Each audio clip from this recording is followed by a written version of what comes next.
Bismillahirrahmanirrahim. Assalamualaikum warahmatullahi wabarakatuh. Alhamdulillahi rabbil alamin. Wassalatu wassalamu ala ashrafil anbiya'i wal mursalin wa ala alihi wa sahbihi ajma'in. Ashhadu an la ilaha illallah wahdah la syarikalah wa ashhadu anna Muhammadan abduhu wa rasuluh. Allahumma fasalli wa sallim ala hazan nabiyil karim wa ala alihi wa sahbihi ajma'in. Amma ba'du fa ya ibadallah, inni usikum binafsi bitaqwallah faqad fazal muttaqun. Ittaqullaha haqqa tuqatih wa la tamutunna illa wa antum muslimun. Faqala Allah ta'ala fil Qur'anil Karim, na'udzu billahi minasy syaithanir rajim. Bismillahirrahmanirrahim. Ya ayyuhallazina amanu taqullaha haqqa tuqatih wa la tamutunna illa wa antum muslimun. Shadaqallahul azim.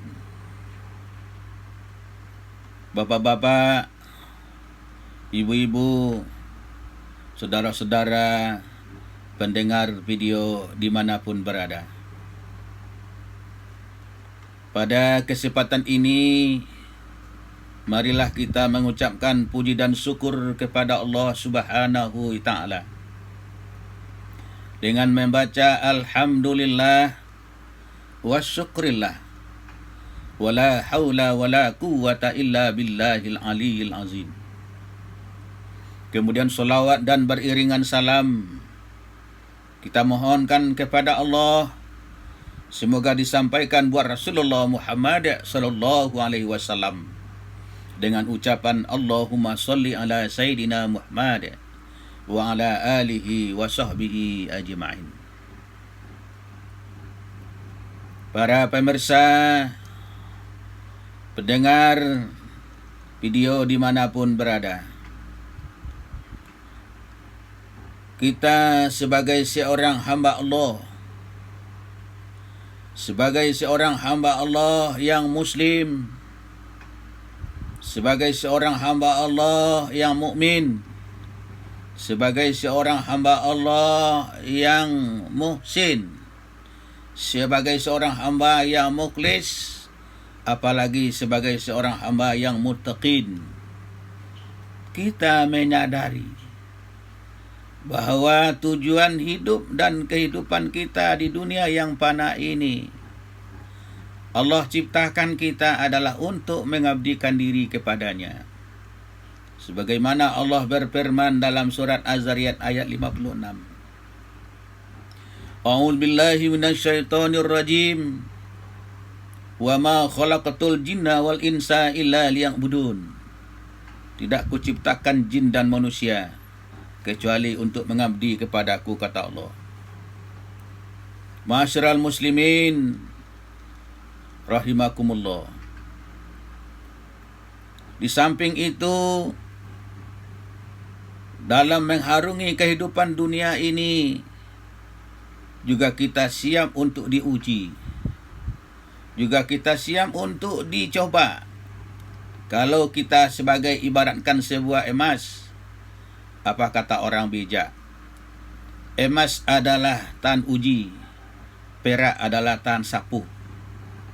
Bagaimana kita seorang hamba Allah yang mengatakan diri kita beriman, sementara misalnya kita belum diuji? Tentu mustahil. Maka sekarang kita tengah diuji oleh Allah dengan berbagai macam wabah penyakit. Yang sedang berjangkit saat ini adalah wabah virus corona atau COVID-19. Tidak saja kita umat muslim yang ada di Sumatera Barat, bahkan Indonesia, lebih jauh lagi dunia. Untuk di Indonesia saja, jumlah kasus peristiwa COVID-19 adalah 3.512 orang. Kemudian dalam perawatan 2.924 orang. Dan meninggal dunia 306 orang. Dan alhamdulillah yang telah sembuh berjumlah 282 orang. Itu pun Indonesia. Bagaimana di Sumatera Barat? Sampai berita tadi pagi, Sumatera Barat positif mengalami penyakit virus corona sebanyak 32 orang. 8 orang diisolasi mandiri, 14 orang dirawat, kemudian 6 orang sembuh, innalillah 3 orang meninggal dunia. Para pemirsa sidang pendengar video dimanapun berada, kita sama-sama maklumi wabah virus corona ini membuat rusuh seluruh dunia.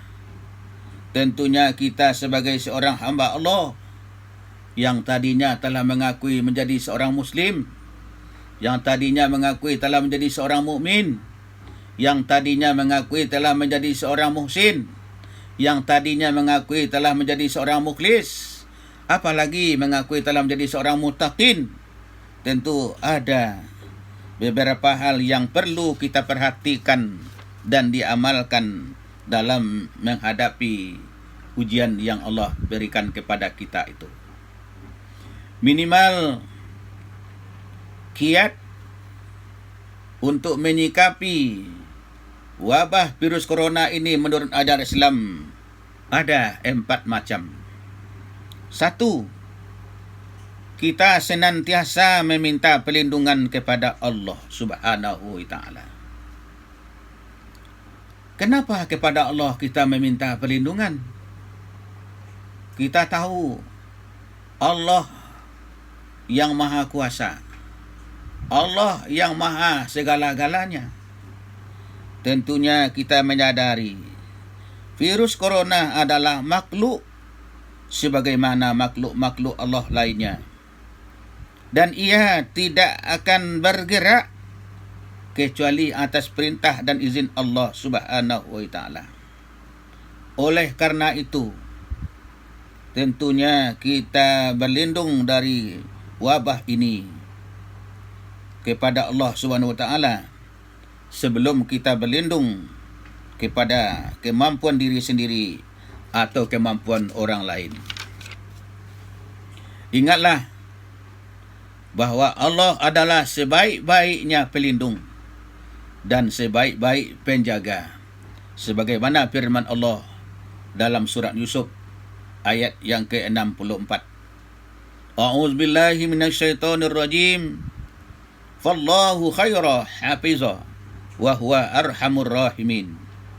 Maka Allah adalah sebaik-baiknya penjaga dan dialah maha penyayang di antara para penyayang. Berlindung kepada Allah itu bisa dilakukan dengan senantiasa membaca doa-doa berlindung yang bersumberkan dari Al-Quran dan hadis Rasulullah. Kalau yang dari Al-Quran seperti kita membaca surah Al-Falaq dan surah An-Nas, ataupun dari doa-doa yang bersumber dari Nabi Muhammad SAW, seperti doa yang dianjurkan untuk dibaca pada pagi dan petang hari yang berbunyi Bismillahillazi la yadurru ma'asmuhi syai'un fil ardi wala fis sama'i wa huwas sami'ul alim. Artinya, dengan nama Allah yang tidak membahayakan dengan namanya segala sesuatu yang ada di langit dan di bumi. Dan ialah Maha mendengar lagi Maha mengetahui. Doa ini berdasarkan sabda Nabi SAW. Bila diamalkan oleh seorang hamba di pagi dan petang hari, masing-masingnya sebanyak 3 kali, maka niscaya tidak membahayakannya segala sesuatu apapun yang ada di atas muka bumi ini. Yang kedua, kiat untuk menyikapi virus corona saat ini adalah yang kedua, berikhtiar dengan melakukan pencegahan. Pemirsa, pendengar dan dimanapun berada, di samping berlindung kepada Allah, tentunya sebagai seorang manusia juga harus berikhtiar dengan melakukan usaha-usaha pencegahan agar virus ini tidak menular kepada diri kita atau kepada orang-orang yang disayangi. Ikhtiar ini bisa dilakukan dalam bentuk skala individu maupun skala berjamaah. Ikhtiar dalam skala individu dilakukan dengan mengikuti cara-cara yang dianjurkan oleh para ahli di bidangnya, seperti rutin menjaga kesehatan, rutin mencuci tangan sebelum makan, rutin memakai masker, rutin memakan makanan yang halal, dan rutin memakai masker di saat kita berkumpul di tempat keramaian. Bila tidak diperlukan, tentunya kita tidak akan pergi. Adapun ikhtiar dalam skala berjamaah dilakukan dengan cara pencegahan agar virus tidak menambah ke skala besar, seperti melakukan isolasi kepada mereka-mereka yang terkena virus. Ikhtiar ini hendaklah dilakukan oleh pihak-pihak yang berwenang. Hal ini berdasarkan makna hadis Nabi Muhammad SAW yang berbunyi, Bismillahirrahmanirrahim. Iza sami'tum bihi bi'ard fala tuqaddimu alaihi, wa iza waqi'a bi'ardi wa antum biha fala takhruju firara minhu. Apabila kalian mendengar tentang wabah penyakit di sebuah tempat, maka janganlah kalian masuk ke dalamnya. Dan bila kalian berada di dalamnya, janganlah kalian keluar daripadanya. Hadis riwayat Bukhari wa Muslim. Yang ketiga, bertawakal kepada Allah. Bapak-bapak, ibu-ibu, saudara-saudara sedang pendengar yang dirahmati Allah, setelah melakukan ikhtiar yang maksimal, maka pada akhirnya semua kita serahkan kepada Allah. Tawakalkan diri kita kepadanya, sebab hidup dan mati kita sebagai seorang hamba semua berada di tangannya. Sebagaimana firman Allah dalam surat Al-An'am ayat 162 yang berbunyi, A'udzubillahi minasyaitonirrajim. Qul inna sholati wa nusuki wa mahyaya wa mamati lillahi rabbil alamin. Katakanlah ya Muhammad, sesungguhnya solatku, ibadahku, hidupku dan matiku hanya untuk Allah Rabbil Alamin.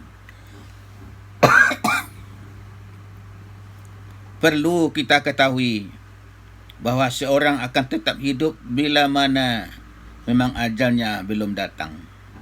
Bahkan bila virus corona ataupun virus lainnya yang lebih ganas, namun bila memang sudah ajalnya, jangankan virus corona atau yang lebih dari itu, Bahkan digigit semut pun seseorang bila bisa meninggal jika memang ajalnya sudah tiba.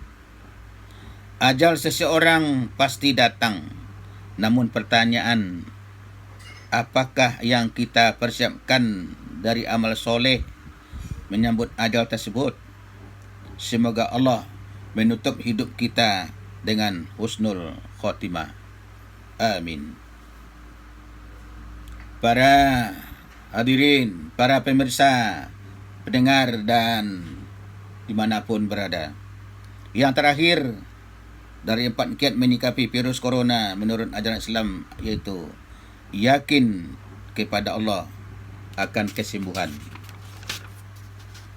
Bila ada di antara yang ditakdirkan oleh Allah tertimpa penyakit ini, maka yakinlah bahwa Allah adalah sebaik-baiknya penyembuh, sebab Ia Tuhan yang Maha Penyembuh. Dan yakinlah bahwa tidak ada penyakit yang diturunkan kecuali ada obatnya. Sebagaimana sabda Nabi Muhammad sallallahu alaihi wasallam, Bismillahirrahmanirrahim. Innallaha azza wa jalla aisa khalaqad dawa khalaqad dawa. Sesungguhnya Allah ketika menciptakan penyakit, maka Ia menciptakan penyembuhnya, maka berobatlah. Hadis riwayat Ahmad 1216 dihasankan oleh Imam Albani. Para hadirin, para pendengar dimanapun berada, demikianlah 4 macam kiat wabah virus corona. Semoga bermanfaat buat kita semuanya, terutama yang menyampaikan, agar terjauh dari wabah ini. Terakhir, marilah kita berdoa kepada Allah agar Ia senantiasa menjaga diri kita, keluarga, kerabat, serta orang-orang yang kita sayangi. Mari juga berdoa kepada Allah agar Ia senantiasa menjaga negeri kita dan juga negeri kaum muslimin dan muslimat. Apalagi tinggal hitung hari kita akan menunaikan ibadah puasa Ramadan 1441 Hijriah. Dan tak lupa juga doa buat saudara-saudara kita yang sedang berjuang melawan wabah virus corona. Yang meninggal semoga husnul khatimah, yang sakit semoga sembuh, dapat berkumpul bersama keluarga. Dan wabillahi taufiq wal hidayah. Wassalamualaikum warahmatullahi wabarakatuh.